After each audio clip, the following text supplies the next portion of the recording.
सुका जवळा घालून घेवड्याची भाजी.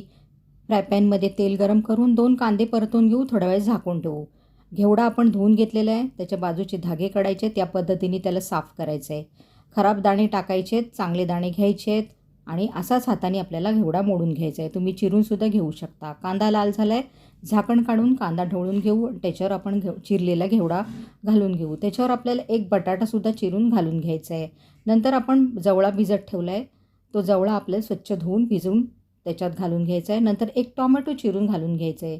इथे तुम्ही आंबटसाठी काहीसुद्धा वापरू शकता. मी टॉमॅटोवरच ही भाजी केलेली आहे. थोडा वेळ झाकून ठेवली. झाकण काढून आपल्याला आता अर्धा चमचा हळद, 1 चमचा आलं लसूण पेस्ट, 1 चमचा मालवणी मसाला, चवीनुसार मीठ घालायचं आहे आणि अर्धा चमचा गरम मसाला घालायचा आहे. वरून चिरलेली कोथिंबीर घालून भाजी 5-7 मिनटं झाकून ठेवू.